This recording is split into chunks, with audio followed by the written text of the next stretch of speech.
Yo, I'm serious. Zyrtec, Allegra, one of y'all need to be the homie. Because I went outside today. I breathed the air outside. And it closed my nose and reddened up my eye. All right? I didn't ask for this. I didn't deserve this. I'm a good guy. I saw an old lady that needed help cross the street the other day. I didn't help her, but I thought about it. You feel me? So anyways, today I have an amazing guest. Somebody that literally, first off, put that ish on. You heard me. Coming out down south with the pretty crew, Shareef Grady. He's going to come in and he's going to tell his story because we got to get into it. It's remarkable. It's really good. It's cool. He knows a lot. So I'm going to have him tell you. All right, ladies, gentlemen, skateboarders, humans, people, world, Shareef Grady. What's going on? What's going on? Chilling. Not really. I'm dealing with it. I'm kind of in pain right now. I ain't going to lie to you. How you doing, family? I'm doing pretty good right now, my boy. That's good. I'm doing pretty good. That's good. Very blessed. There you go. Yeah, good to talk to you too and good to see you. I wish you was feeling a little bit better, but hey man, I can't complain. I'm glad to see you doing, you know what I'm saying? You have great spirits and everything like that too, with everything that you going through, which we gonna get into now. Yeah. So let's just go ahead and kind of tell that story. Where does it all start for you, Mr. Grady? Where does it start? It start in like Sarasota, Florida. A lot of people might not know, but I was born in Sarasota, Florida. And I moved to Atlanta when I always say 10 years old, but my mom say 9, you know. That's okay. My mom, yeah. She knows. Yep. But I'll be saying 10 years old. I don't know why. But when I moved to Atlanta when I was 10 years old and then just grew up there and became a man there, and it's a lot easier to say I'm from Atlanta. So It's great to be like from two parts of the South because you get two different pieces of like culture. You know what I mean? Like. Yeah.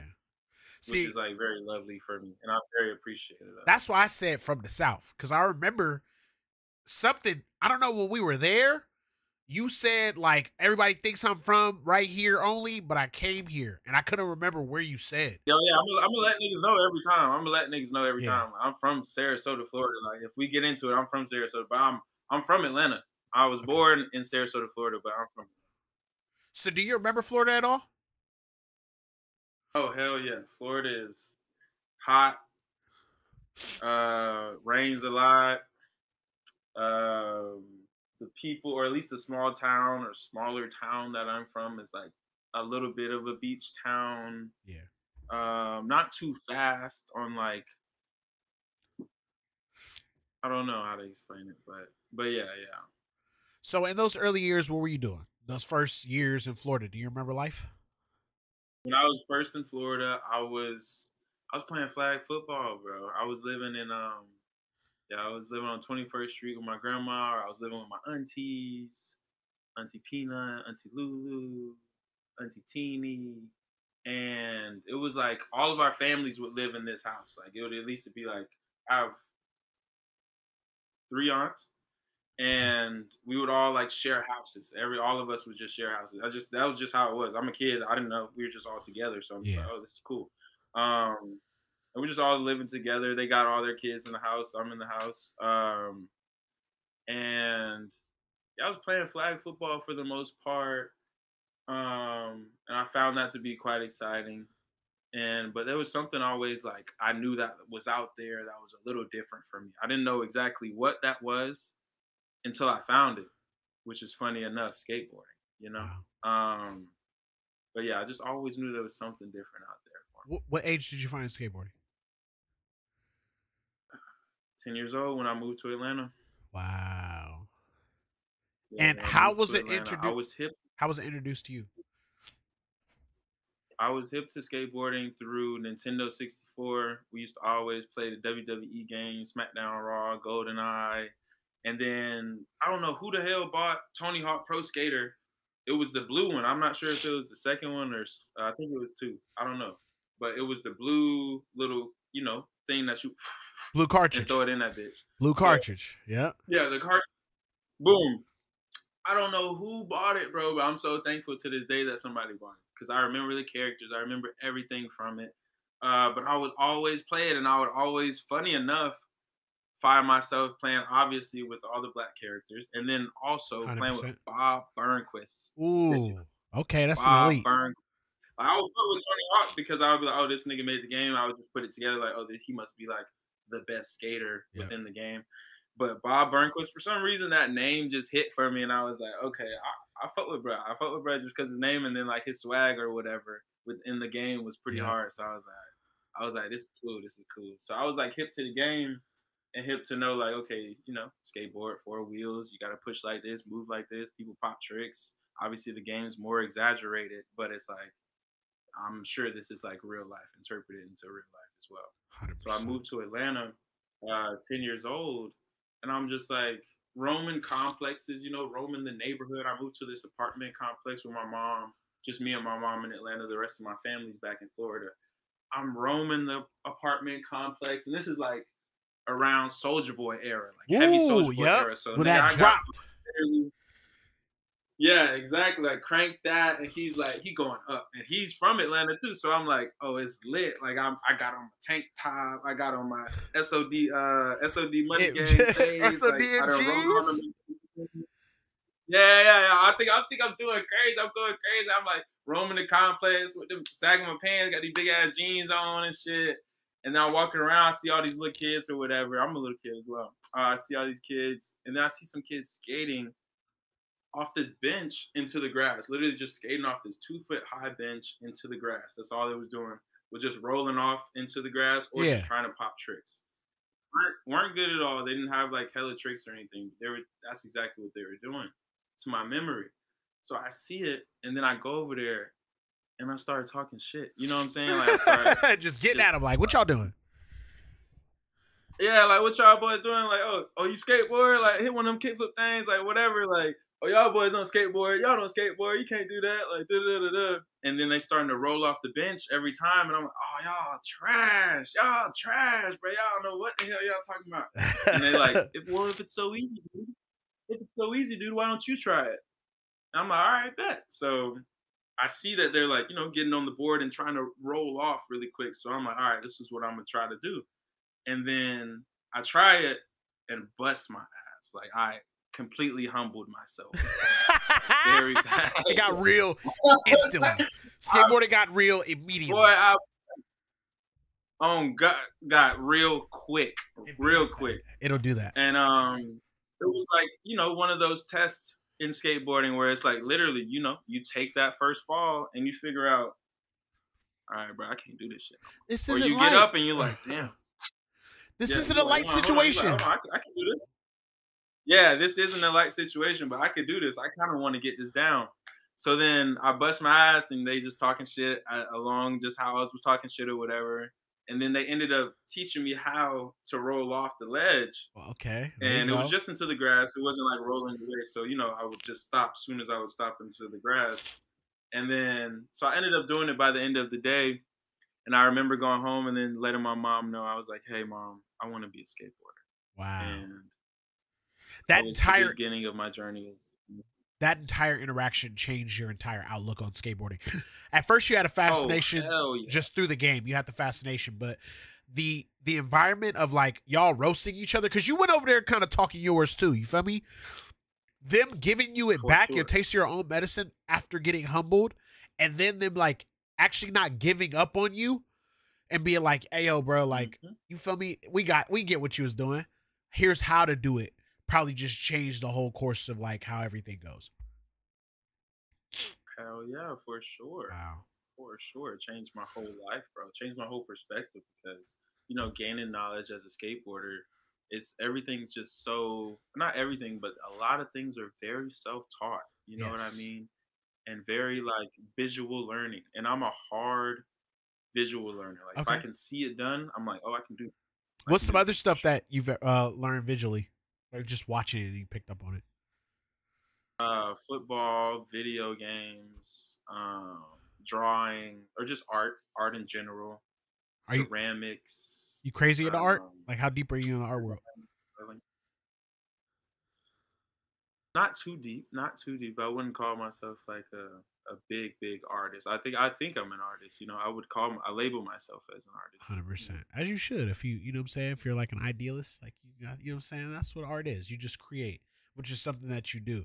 So after having that conversation with moms, what was her reaction to it? Like, oh yeah, boy, I got you. Like, was it, you know, like how was it to tell her like, hey, I want to be a skateboarder? She was like, because I was coming there, and then when I was getting there, she was already looking at little, you know, football leagues I can get into or whatever. Yep. And this was about the time I could start putting the pads on and start hitting folks. You know what I'm saying? Because I came from Florida, I was playing flag football, but now I'm 10 years old. You know, I'm getting older now. I'm in this age group where I can start putting on pads and going crazy. And it's funny enough, I never got to play football because I came home. I told her I wanted to skateboard, and she was like, okay, for sure. All right. I was like, and that was that. That was that. Simple as that. So she was kind of taken back. She was like, I thought you wanted to play football, boy. Now you want to do something else. Exactly. And I was like, no, I want to skateboard, Mom. And this is all at 10 years old. So this is early on. You're like, this is what I want to do. Did that come from like the inspiration of just like, I kind of see what other people are doing? This, like you said, something different felt like it was out there for you. You know, did you deal with like was skateboarding like that escape, or how was that?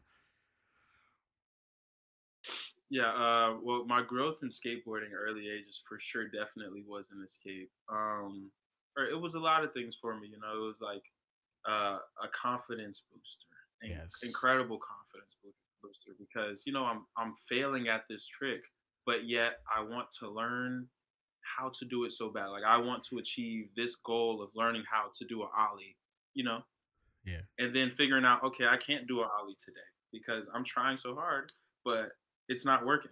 But I'm not going to give up. So go to sleep, wake up, try again tomorrow. Doesn't work. Go to sleep, wake up, try again tomorrow. But actually like not being so hard on myself in these first couple years I started skateboarding, because I knew like it would take time for me to get and learn this skill enough to be, you know, very consistent with the tricks that I wanted to learn. Yeah. And I just had this knowledge, and I was like, okay, like, all right, I know I'm gonna do this, but let me take my time. I know I can do this shit. I know I'm gonna do this shit, and let me take my time. I know this is gonna takes a lot of time to learn, based off even the people that I'm hanging around, and they've been skating for 3 years or 2 years and can't do this certain type of trick or this certain type of trick. So it was just a lot of information being processed. It's funny because, you know, like, you know, those memes where they like, oh, when you turn 3-4 years old and you gain consciousness. I've seen those. Yes. You know what I mean? Like the whole world, you're like, oh my gosh. It was like, you know, I have that moment as a kid, and then I get into skateboarding, and then I have that moment again, and it really opens I'm like, oh my gosh. I'm looking out the window every car ride. I'm like, oh, nigga, that's a spot. That's a spot. So and I'm like, what are you talking? I'm like, no, that's they like it's just like a stair with a rail on. What are you talking about? What are you talking about, Hubba? You what are you doing? What's going on? So they're just confused, but you have a newfound life.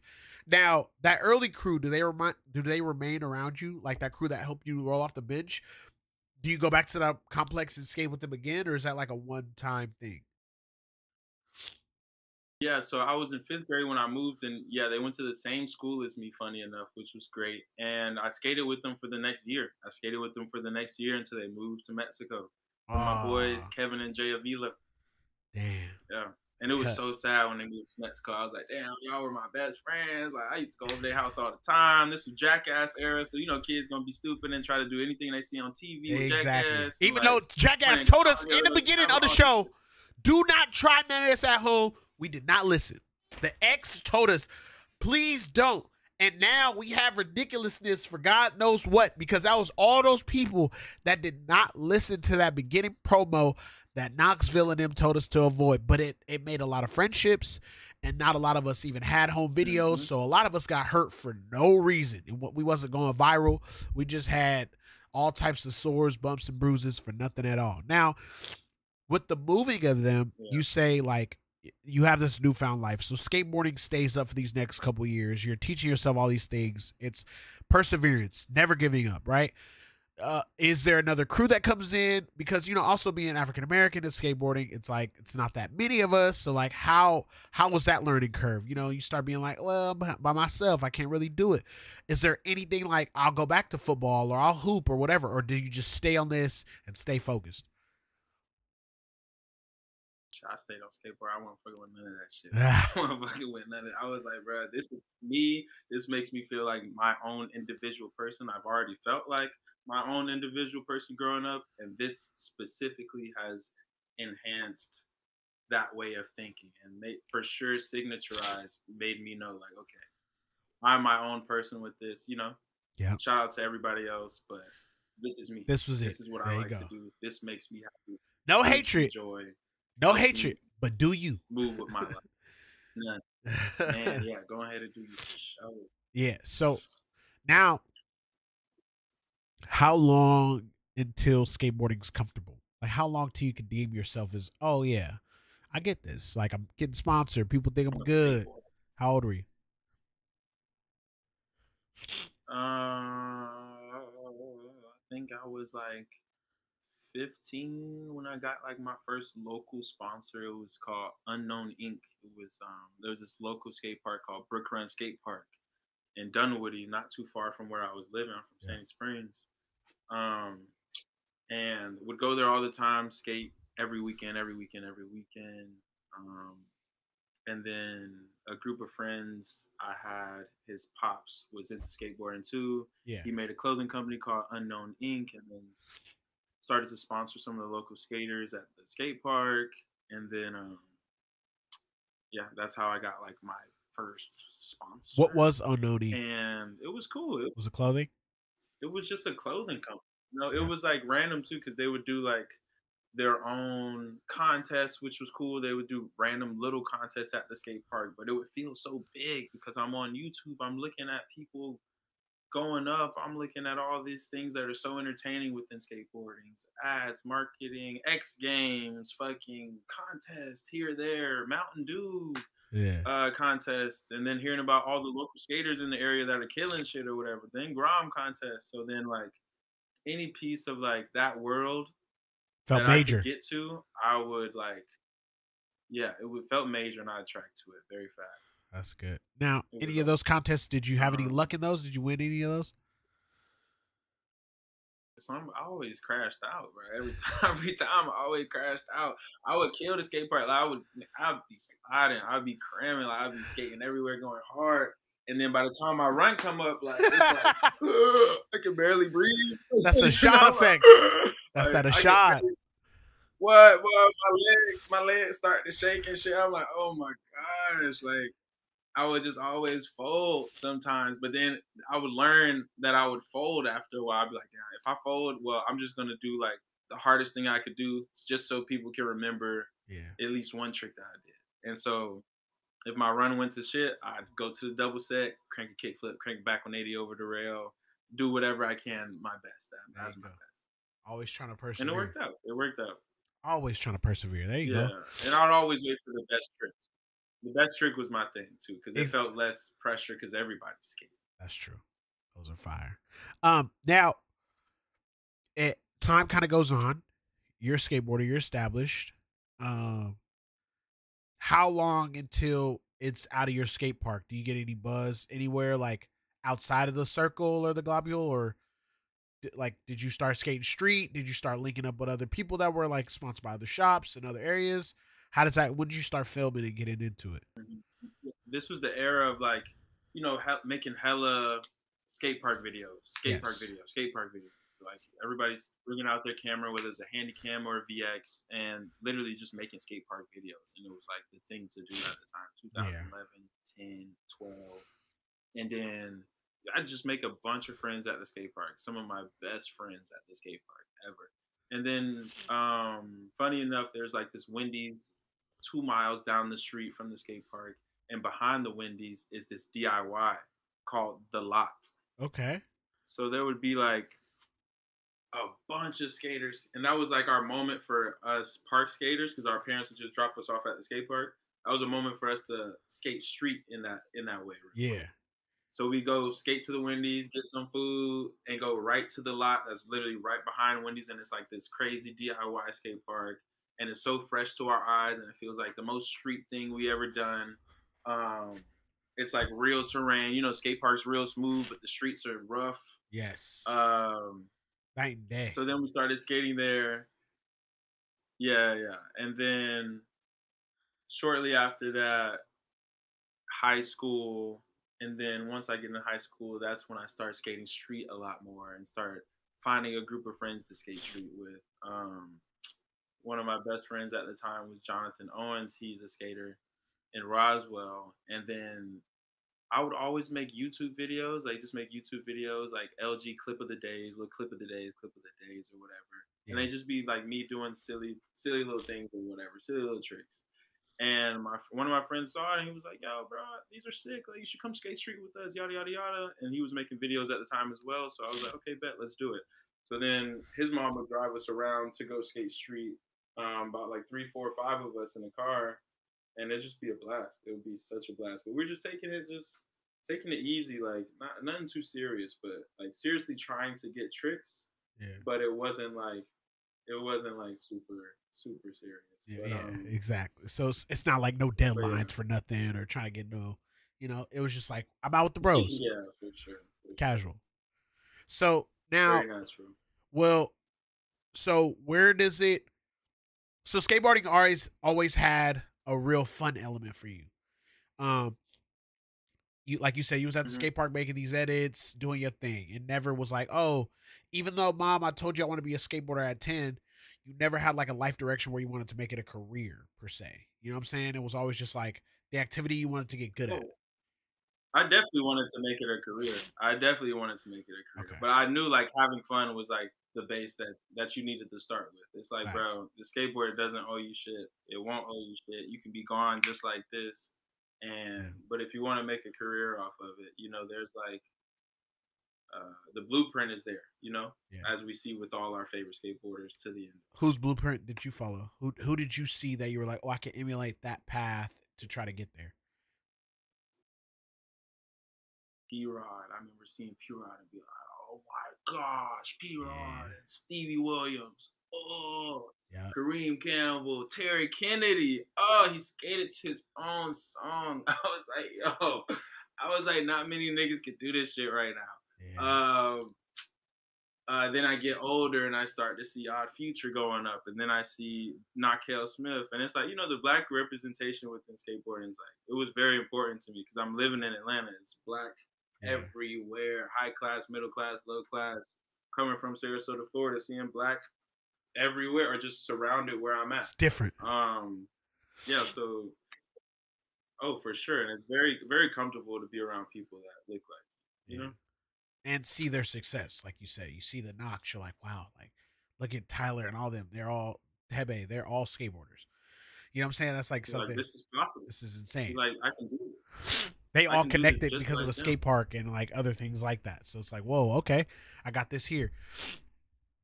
So you're following that blueprint. Yeah. Now, exactly. Now, to it like the ball like rolls along for you, right? It becomes like you're skating, and then I see something of you. This is the first time I heard of you. There's this ollie on WILSHIRE. Over these yellow, this 15 that has like these yellow things in front of them, and you're like, yo, I'm about to do this. How do you end up in Los Angeles? What's that trip like? And what made you want to be like, yo, like I have to do this. This is my moment.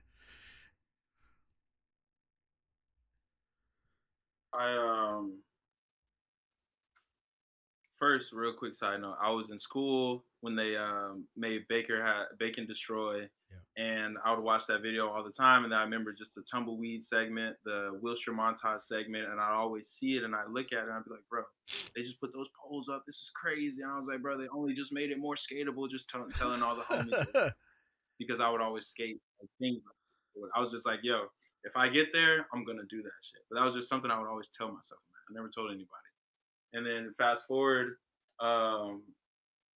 18, LA, I get here, and I'm here for. Funny enough, at the time I was throwing concerts. I never wanted to like make music at this time. I was just like, yo, the music thing's just like, you know, for the rappers. Always grew up in like a music household. Like all my cousins make music and stuff. And, Yeah. like, that's just their thing. That's their thing. I'm definitely musically inclined, but I was just at the time I was like, yo, this is their It's for thing. y'all.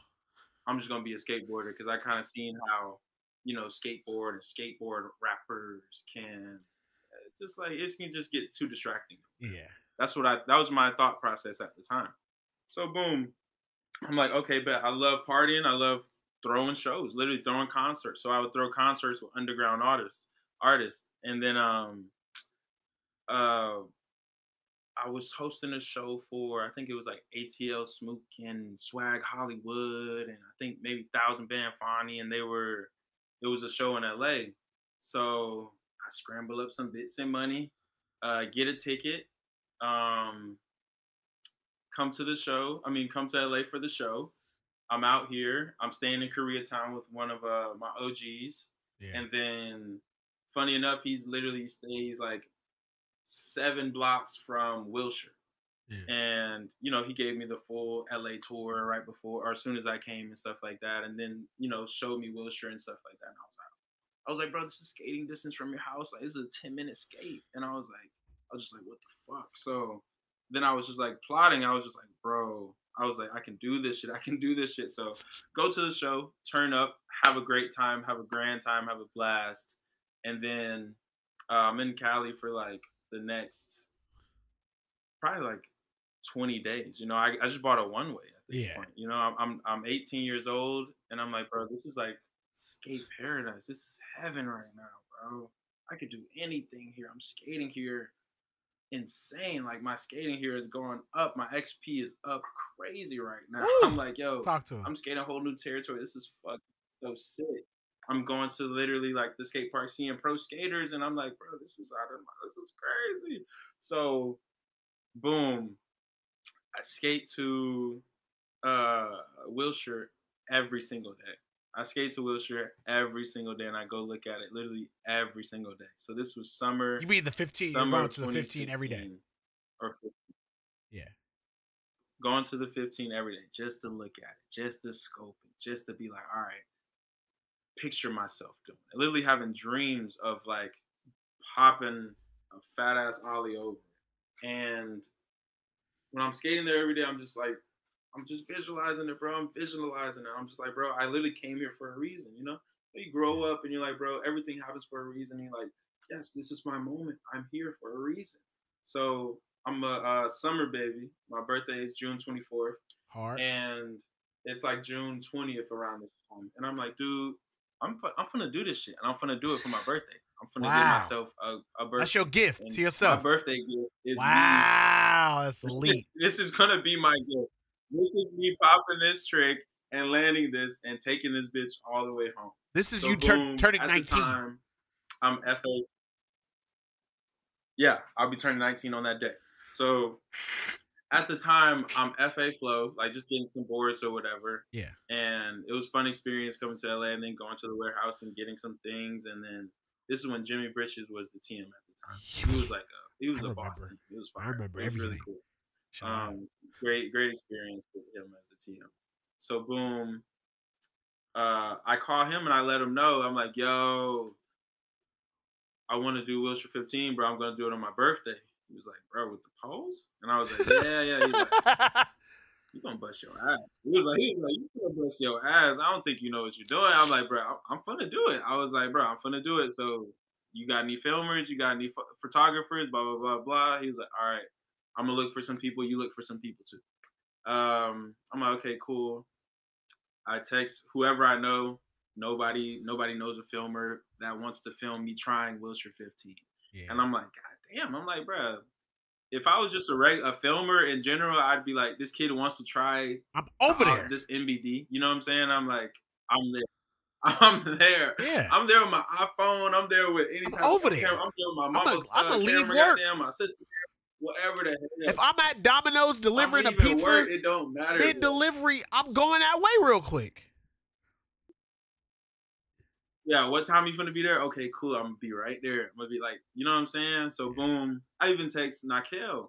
And I was like, yo, you know any filmers? And he like started asking some people or whatever. And I think I don't know this. I don't even know how to fact check this, but I think he was like filming with Jolly at the time. And then instead of pulling up, like no hard feelings, but instead of pulling up, I'm sure they did a day with the homies that day. Or something. And I was like, darn. But I wasn't like darn for that, but I was just like, darn, I have no filmer right now. Yeah. So I hit up my homie Spencer Simeon. I'm not sure if you know him. He's I know Spencer. Yep, I know Spencer. Okay, great skateboarder, bro. I hit him up and I'm like, bro, I'm gonna do this trick. Nobody wants to film it. I'm just gonna film it on my iPhone. If nobody films it, you know any filmers? He's like, bro, I have a T3i. I'll just come film that shit. I'll just come film it. I'm like, all right, bet. So I already had plans just to film it on my Instagram if nobody was going to be there because I was doing it for myself. Like when I skateboard, I skate for myself. For sure. It doesn't matter what camera's around. As anybody that know me, anybody that ever had a session with me, it's just pure fun, natural shred. Yeah. Straight gas, just fire. Whew. So, boom. We finally get there. The day comes, June 24th. Britches finds a photographer, Brent O'Donnell. I don't even know the guy, but he finds a photographer. I'm like, okay, cool. And then we got Spencer to take the video, and just on a T3i, like the most, shitty HD camera. Yep, little DSLR type. So I'm like, all right, bet. Well, we got a photographer. This ain't even got to go on my phone anymore. Whatever. So boom, this could be a real thing. Oh man, it's so crazy, bro. When I start trying this trick, you have no idea, Gary. I used to have I had nightmares. I was telling you I was dreaming about this trick, bro. So I would have literally nightmares of me falling on the poles like this, and like this. And I'm like, I can't do that. I'm like, I can't even think that way. So I'm like, okay. Gotta think positive. You gotta gear up. Be right. The day of, I'm like, all right. Oh yeah, for sure. I'm like, I'm here for it. Let's go. It's my birthday. Like, how could I not be hyped right now? It's my fucking birthday. Like, I'm one of them people. I love my birthday. You know what I'm saying? There you go. So boom, I get back there at the rollaway, bro, and then I'm rolling up. It's a long roll up, bro. You got all the roll up. It's a hallway from hell, bro. That is a hallway from hell. That's a lot of time to think about not doing some shit. So everybody that's done WILSHIRE 15. I'm going to tell you right now, they are brave men because they took every bit of that little 200-foot hallway and was like, pop, ski, daddle. And get this. So when you're all the way in the back of the roll-up, you know when you're skating some stairs, sometimes you can see the ground further out. Yeah. But WILSHIRE, you just see a building. You just see a big-ass building that's across the street. You don't even see the ground. You don't see shit. Yeah. You just see the building that's across the street from. You don't even see the rollaway through that little awning too, through that little arch. The craziest. Exactly. So I'm like, bro, and I hate spots like that. I really don't. I don't even use the word hate or nothing like that. But I don't like spots like that, bro. But this one, I was like, bro, I'm doing this. I'm doing this. So boom, I'm at the roll up. I'm running. I'm pushing as fast as I can. I've never pushed as fast in my fucking life. I'm pushing. And then I just go for it. I pop. And I hold it, and it's just it's so quiet in the air. And I feel this crazy tweak. My board literally just tweaks. It's the momentum of me going so fast and popping so hard and holding it. It tweaks so crazy. And then I put it down, and I'm like, and I just explode. I can't even I didn't roll away once. I just exploded to the ground. And I was like, okay. I was like, fuck. I was like, bet. Let's go. I get up and I see Britches, and he's like, it's just his mouth is covered. He can't even say a word. I got two other homies there. They're just like, oh my gosh. And then I just get up and I'm like, all right, let's do this shit. Go back, try it again, stick again. Go back, try it again, stick again. Stick at least 7 or 8 times. And I think it was at least on the 9th or the 11th time. Yeah, 9th or 11th time, I'm back at the roll up, and there's 2 streets. When you're back at the very beginning of the roll up, there's the 10. Yep. the 10 that has the poles or whatever now, and then there's a street on that side, and it loops around and comes up to the 15 too. Yeah. So then it loops around, and I by this point, I think like the 5th try, I get kicked out, or like the security guard wants to kick me out, and I'm like, dude, I know you got a job, blah, blah, blah, blah, but this is my job right here. I'm trying to make this my job. I'm finna do this trick, bro. I love you, bro. Just go inside. Just do your thing over there. Just go tell them. Go over there, count something. He's just looking at me like, bro. He's like, whatever, dude. Like, he wasn't one of those guys that's trying to get in the way. Yeah. So boom, this is like my last try. As I'm at the 10, I see 12. I see 12 right here start to drive, and I'm like, fuck. I'm like, God damn it. I was like, bro, this is probably my last try. I was like, God damn. I'm like, all right. And I call for my homie down, all the way down there at the end of the roll-up, just telling me it's good for it so I can roll away on the street. And he's literally standing on one of those construction things that you would see on the sidewalks that are like 10 feet above. Yep. So people don't get hit with the construction or whatever. He's standing on top of that, so I can at least see him do this with his hands or do this. Okay. And that's all I could see. And I'm like, yo, Savior, say, am I good? Am I good? And then I just see this, and he's like, I just hear like a go, some shit like that. And I'm like, all right, bet. Pushing. I've never pushed this fast. I'm talking about my knee was going up to my face. Knees to chest. I've never pushed this fast in my knees to chest. Never pushed this fast in my fucking life. Popped that guy, insane tweak. Landed and rolled away. I was like, I just felt so hyped. And it was so crazy because I was like, almost didn't think I was going to roll away because the impact was nuts. Yeah. The impact was fucked up. So now you've given yourself this significant birthday gift. You went through this. It gets me hard every time I see you went through these trial and tribulations. This is a beautiful moment. Britches is like, yo, I'm flowing the right dude. You're getting your respect up. And what, boy? You feel me? You get all your respect up, and then you see it come out in a magazine. You see a photo of somebody else doing it in a magazine, or a video of somebody else. No. It was pause there. Okay. I did the trick. You did it first. You do it first. The moment right after you do it like literally, I think 10 or 11 months before the second person, but you do it and you're holding it for something, correct? I'm trying to remember this story. This is a while ago. No. I'll help you out.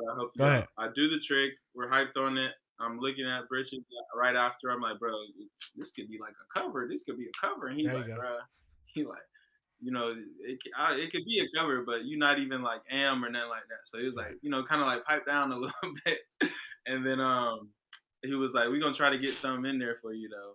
But I was like, damn, why? He was like, you know, politics. He was like, politics. And I was like, okay, I understand. So boom, next couple days go by. Funny enough, Spencer Seaman, who filmed it and deleted all the tries for some reason, but it doesn't even matter. Deleted all the tries. But he filmed he has the land. Yeah. He's at Stoner like 5 days after. I'm on a high for doing this for my birthday. I'm fucking stoked. I'm fucking lit. Spencer is doing his thing, living his life, and then he's at Stoner the next couple days, and he's friends with BIRDHOUSE filmer, and he's there at the time. And then he's like, yo, dude, to the BIRDHOUSE filmer, he's like, hey, check out this kid from Atlanta. One of my homies just did the WILSHIRE 15. This is fucking crazy. Check out this clip. Shows him the clip, and then the filmer's like, he's like, dude, I just filmed Clint Walker doing that. There you go. So and so months ago. There you go. And then he was like, what? And then he calls me that night, and I'm still on the high. Like I said, I'm still on the high. I'm hanging out with some people or whatever. I'm in the car with this, you know, like this shawty at the time. And then she's like giving me like gifts for my birthday or whatever, like candies and shit. Yeah, I'm on a high. Like, I'm in California. I just did this trick. I'm gonna go up. And then he calls me. He's like, yo, I just showed the BIRDHOUSE TM or showed the BIRDHOUSE filmer your clip. He's like, dude, he said Clint Walker did this so and so months ago. And then I was just quiet, bro. I was just like, wait, what? I looked at my phone. I was just like, what? I felt so small, like just like a movie moment where you just like, it just zooms out and you just see this one person on this small planet. And I was just like, and then I was just, I was pissed. I don't know why, because I thought I was the only person that did it. You know, and it's like such a thing with in skateboarding with like MBDs and da da da da. Yeah. So boom, he tells me, and he's like, yeah, he's about to get the cover of Thrasher for this, and it's about to come out in the Birdhouse video. It's going to be his ender. And I was like, damn, I was like, cover of Thrasher. Which came out 10 months later. Like, the video came out sometime later, right? Yeah. Okay, that's what it was. That video, like, exactly. He got that like, cover early that year. That was that 10-month period, or like this long period before it actually dropped. Okay. Yeah, exactly. So boom. He tells me this. He tells me he's about to get the cover for it, and I'm like, God damn! And then I'm in the car with this guy. I'm like, bro, take me home. Take me home. She's like, what's wrong with you? I'm like, you wouldn't get it. Take me. Like, you don't even understand. Take me home right now. And you don't understand. You wouldn't get it. You wouldn't understand, babe. Take me home. So take me home, and I get to the house, and I'm like, bro, and I call my homies, and I'm like, bro, this man did it, bro. This man did it too. What the fuck? And they like, bro, don't worry about it. So the next day, I guess word gets back to Clint Walker, and he somehow gets my number from somebody in Atlanta that he skated with or whatever. Yeah. And they gave him my number, and he calls me. He's like, hey. I get this random call. He's like, hey, buddy, this is Clint Walker. I was like, oh, shit. I was like, what the fuck? What's poppin'? I was like, what's up? And he's like, dude, I just wanted to talk to you. Yeah, he was like, dude, I just wanted to talk to you. He was like, I heard you did WILSHIRE 15. He's like, congratulations. I was like, hell yeah, I heard you did it too. Congratulations. I was like, that shit really takes some balls, but that shit ain't easy. He was like, hell yeah, that shit is not easy. Yada, yada, yada. And then he was like, hey, man. He was like, look, I did this trick. I know that you filmed it. And he's like, I was just wondering, could you just hold on to the footage for me? Would you be down at all to hold the footage until the video comes out and the cover comes out? Because I know that you know that I'm getting the cover, and it's going to be the ender for my part. And then at this moment, I'm like, nah. I'm just like, nah, bro. I don't want to hold nothing. You know? I'm just like, yeah, like for real. But I'm like, you know, like just like earlier, Bridges had said politics, and you know the politics in skateboarding at this time. You know what I'm saying? It's like very like, it's real. Just very clicky. So very well. I'm like, all right. I'm like, look, bro. I did this shit for my birthday. You know, I'm from Atlanta. I'm skating for this brand. Trying to come up. I'm just a flow skater. You know, told him my story throughout the conversation. Like, it might be different sections where I was saying different shit. But so boom, I was like, look, I'm fun to think about it, and I'll call you back. Yeah. Hang up. Mind you, all this was gonna go on Instagram if I didn't get a filmer and didn't get it for exactly. It was just about pop out. But I got a filmer. Yeah. So then there was potential for something bigger than just Instagram. You know what I mean? Yeah. So, all right. I'm like, damn. I'm thinking about all this shit. I'm like, fuck, this nigga just called me. Like, damn. So I call my homies back home, and all my homies back home know that I did the trick. And they know how much it means to me to be out in California at this time, 19 years old, do the trick on my birthday, do this crazy, it's significant trick, NBD at the time. And yeah, man. So I called my bros. It's like, I think it was like Pat and TC in the car. And I called him, and I'm like, yo, they're like, yo, what's up? They're like, what you doing? I'm like, I'm just at the crib. I'm like, look, bro, this man Clint Walker had called me. And they was like, okay, well, what you say? And I was like, look, the man had did the 15 as well, and he about to get the cover, and it's about to be the end of his video. And then he asking me to hold the footage. And I'm like, you know, I know what I want to do, but I'm also like a nice guy at the end of the day. Exactly. So you're not trying to make it. You know what I'm saying? Yeah. Like, you're not trying to mess. Yep. Not trying to be too much. Yeah, not trying to be too much of a mess, but I know what I want to do. You know what I'm saying? Yeah. But I just wanted a second opinion, and I needed it at this point. And then, so I called my bros, my best friends that know me the best, you know, better than anybody else. And they like, I'm like, bro, so-and-so, yada, yada. But I'm like, yo, what should I do? And they was like, fuck that nigga, post that shit. It was like, post that shit. I was like, all right, bet. Hang up the phone. And then I call him back, and I'm like, look, bro, you know, you know, I'm this kid from this small town. I'm 19 years old. I did it on my birthday. It means like this much to me and this much to me. Like da da da da da. It was already gonna go on Instagram if I didn't have a filmer, but I ended up having a film. Just giving them the whole spiel, and I was like, run down again. Yep. I'm gonna end up posting it on Instagram. I was like, shout out to you. I was really like, shout out to you for sure. I was like, thanks for. He actually sent his clip too, because I asked him in the last phone call. I was like, hey, could you send the clip? I want to see what it looks like. And I was like, I'll send you mine too. Yeah. And he was like, for sure.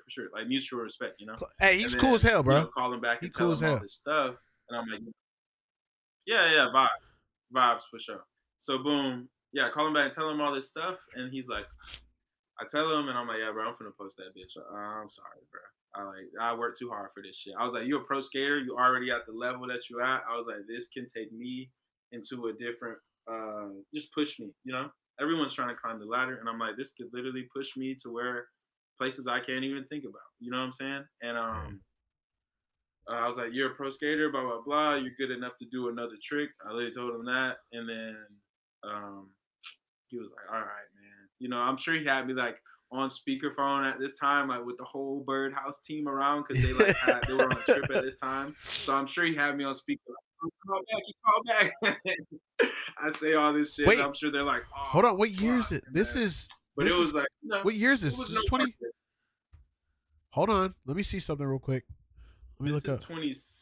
I want to say 15 or 16. Are they on King of the Road? I think, bro. Yeah, that's what it was. I think so. They was on King of the Road or some shit, bro.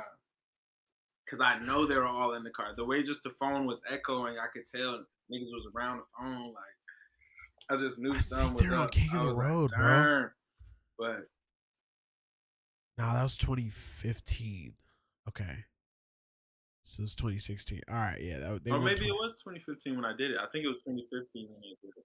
Well, you did it. Okay. So I forget the years. Yeah, it happens.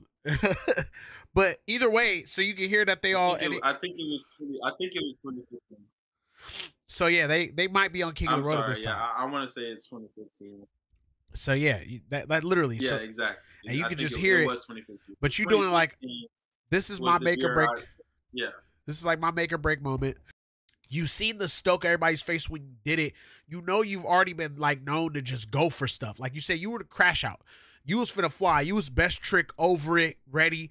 This takes absolute cojones to do. You gather all this ball of energy. You complete this mission. You're like, bro, I know you got everything in this cover. Who cares? I'm not that deep in the industry to mess you up, but I'm about to have my moment. I need to take it. I dreamt about it. It was on my birthday. This is to completion. Which I can respect. You know, with the politics of skateboarding, there's a lot of stuff I don't respect. You know, but like I can respect you being like, yo, this is what I need to have happen for myself. You know? And then it does. It catches a buzz. People respect you. People like it. You get your own fans. You're continuing your music path, even though that's not something you really wanted to do. You start to get more like just out there contacts, fashion stuff. Things just like actually go well for you after this. Not as much drama, you know, ensues in front of everybody. I don't know what happened behind the scenes, which we don't really care about the drama. We're glad that you're doing well, you know? I meet you. I start to see you around. I'm like, oh, that's the pretty gang from Atlanta. You know what I'm saying? I'm like, all these dudes that I don't mind calling pretty. It's good. You know, and it's just like, wow, this is beast, you know? Now, with that, what unfolds? Who calls? What happens? Like, what's some good that came from it for yourself for just taking that moment to do that? For taking that moment, I mean, I shifted the culture, twin. I literally shifted the whole way of like how skaters view posting actual clips and bangers to Instagram, to actually holding them for themselves and waiting for a video. You know, this was the moment where it was like, okay, the in-between moment where Instagram starts to come out and pop out and people start to post, you know, some clips and like, maybe some clips are harder than others and people have speculation of like, yo, I think he should have just held this for a video part instead of just filming it on the iPhone. You know, like this means more to film it on a VX or film it on the actual camera and put it out there this way instead of putting it out there this way. And with me putting this 15, this video and this picture of me doing this 15, it's MBD versus this MBD. It really set the tone for like, okay, that we can all do this shit. Yeah. Like, hey, this kid just did this shit We and said, fuck this way of thinking. We can all do this shit now. Yeah. We can all do this shit, and that's a fact. So, with that being said, like shifting the momentum, shifting like a piece of like the culture at the time, and then like changing literally the algorithm at the time. First person that reached out that was really cool was Virgil. And then it ended up, I think I don't know for a fact, but I want to say that I was like one of like the first skaters that he sent some shit. You know what I mean? Like sent some Off-White. This was like Off-White days, 2016. Yeah. We were in the DMs. Actually, 2015, we were in the DMs talking about skateboarding. Dude was fucking awesome. R.I.P. Virgil. He's fucking sick and connected. Yeah. And then it didn't take me until like years later until I was like watching all his lectures and stuff to realize like, damn, why did he fuck with me? But he always talks about changing the algorithm and shifting the culture and literally having a moment that's really changing everyone's literally algorithm. Basically. You going for it, really? In life or actually it was impactful like, on social. Yeah, so it was impactful. Yeah, it was a crazy impact. He reached out. And that meant so much to me. I was like, wow, I would look at everything he's done in high school. I would be so hype on Off-White. I was like, dude, I would literally have old tweets of me saying, I want to be the first skater on Off-White. Wow. And in this moment, it happens. Like, he sees me and he's like, yo, Reef, yada, yada, yada, I want to send some vibes. And I'm like, all right, bet. Let's go. I'm like, let's go. This is fire. So I'm back in Atlanta at this time, and he's sending me stuff, and this is a dream. I'm getting Nike SBs at this time. At first, I was getting just like 2 boxes, but after that trick, 10 shoes, some more shoes, and then gear. And now I'm on the way to Tampa with Deshaun and Yuto and fucking Yuri. And it was hard. It was such a moment to live in. Like the following year, right after that, 2016, the best year, hands down. I'd relive that year every time if I could right now. Yeah, it was a good year. And shortly after that, I think it was like the end of 2016 or beginning of 2017, I tore my ACL. And then that was just like such a heartbreaking moment for me. Yeah. You know, as an athlete, that's the worst thing, damn near worst thing you could do. You rather break a leg. That is a stock breaker. Like when you have an ACL tear, people like now start to look at you like a wounded horse, you know, like so. Boy, oh my gosh. And I just had I was riding this high for so long, Gary. It was crazy. I was riding this high. You know, everyone's going back home to Atlanta after all this, and just, you know, V hit me up, and then all these people sending me things and reaching out to me, and then wanting me to do photo shoots here, and then just send me gear, and then getting all these opportunities for some trips and skateboarding, and then also wanting to go up more within the brands that I'm sponsored by at the time. And then it just feels like it all crashes right after this singular moment of me tearing my ACL. Yeah. You know what I mean? Yeah. I remember hearing about that on that Atlanta trip, that you had just recently got back to skating when we were not recently. You had when we went to Atlanta, something happened. We got back comfortable. Yeah, you got back jumping again. You were skating, but you weren't jumping. Wasn't jumping like how I used to. Yes, so exactly. By the time y'all came, that's when I was like, okay, my ACL's feeling the ACL is feeling great. Feeling better than normal. So Godspeed days. Yeah, transitioning on, you know, skating every single day of my life, to not skating for the next year and a half and recovering and building myself back up. Yeah. It was hard. It's hard to go through an injury like that when skateboarding is your creative outlet and everything for you. It's your therapy, or to me, it's my therapy. It's my practice on manifestation. It's my outlet to express myself fully. when I'm on the board, I don't care who's looking. I don't think about anything else besides this me and this skateboard at the time. I'm just so in the moment, you know, and to all that to feel like it's just like ripped.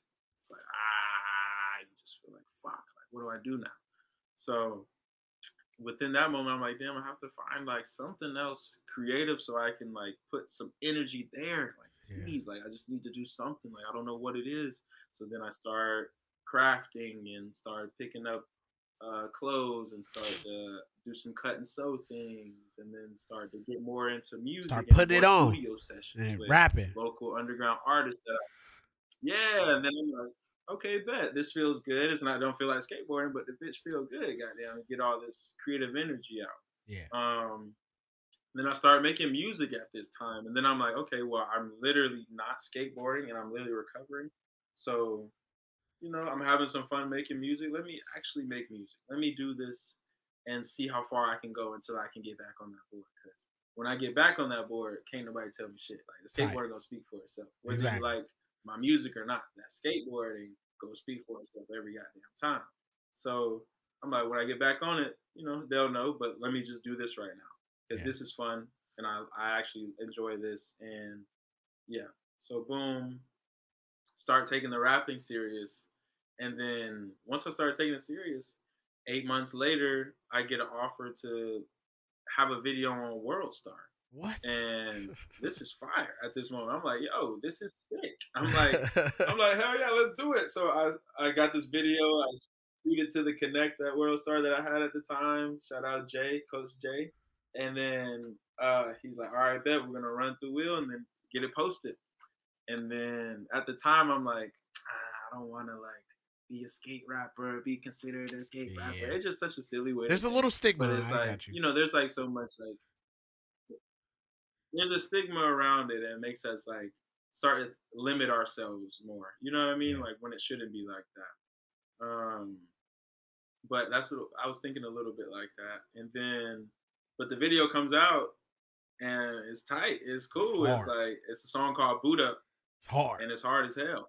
Yeah, it is hard as hell. I fucking love it. I fucking love the fact that I was able to tap into this other creative outlet and then go far with it enough to get a video on World Star Hip Hop. You know what I mean? Like, that's massive. World Star's doing amazing. It's not where, you know what I'm saying? It's different now. But World Star at that time, 2018, 2019, is like at a whole new, it's at another level. Yep. You know what I'm saying?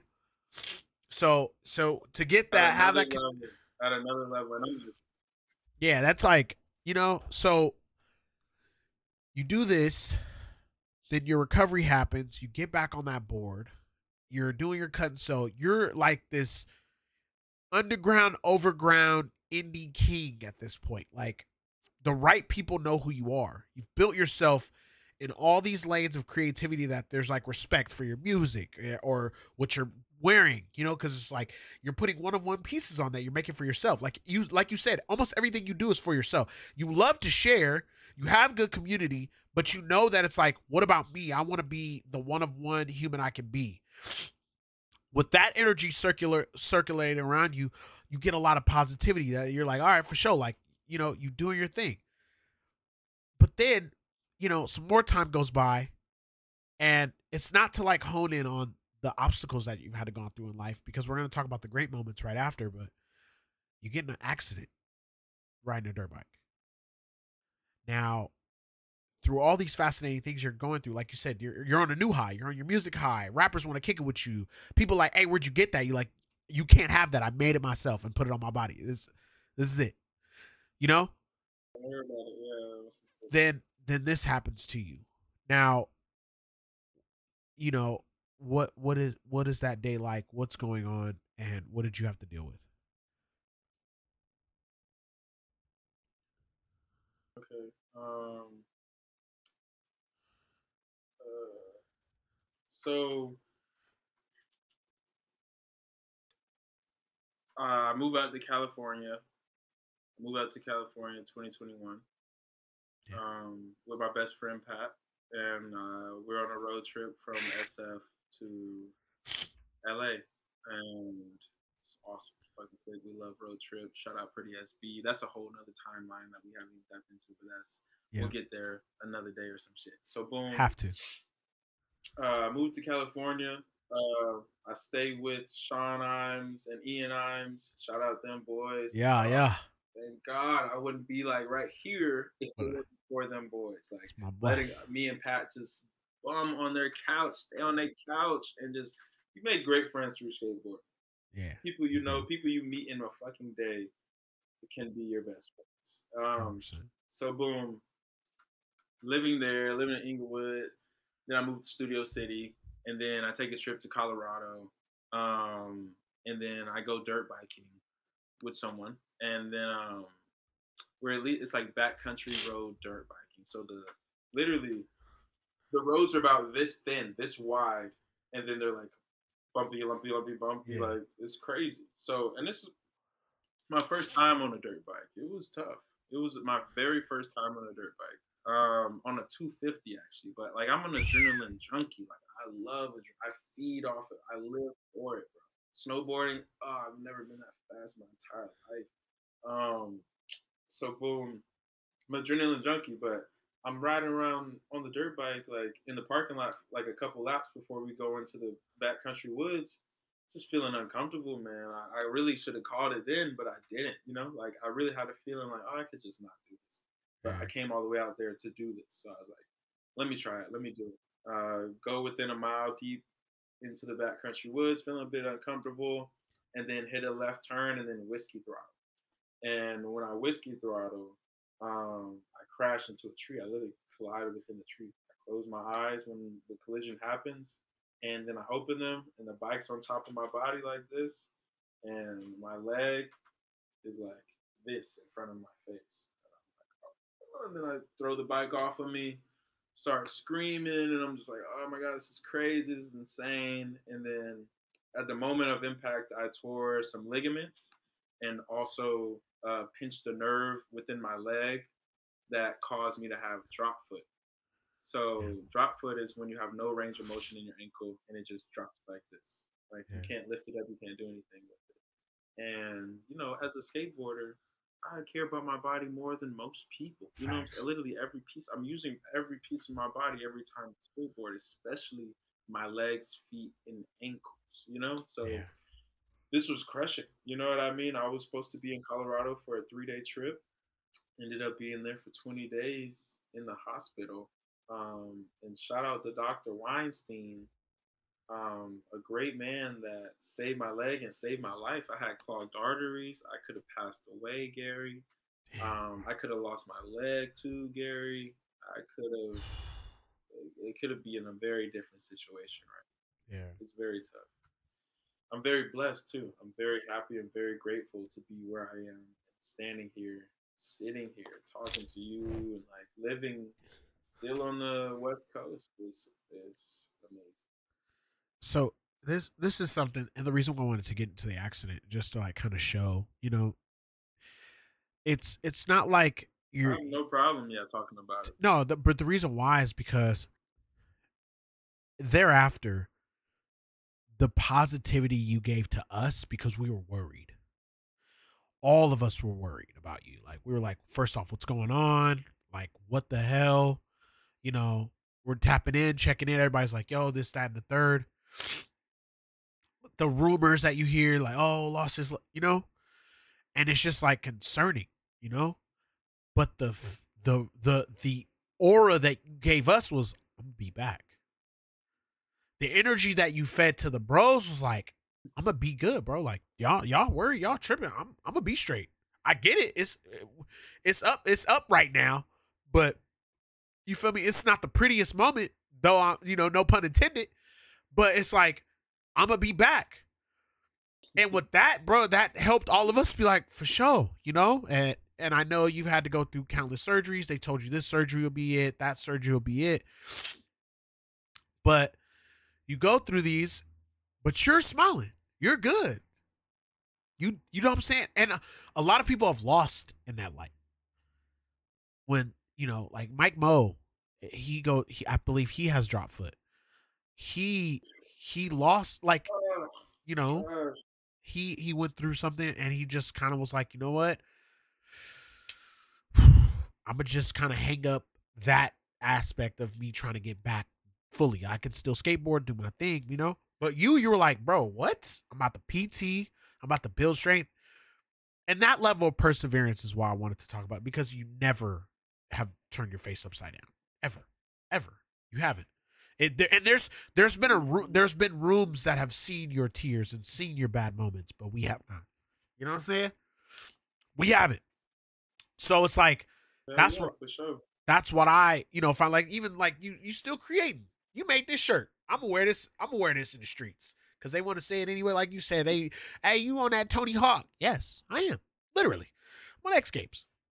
We really are. We literally are the epitome of that. You know what I'm saying?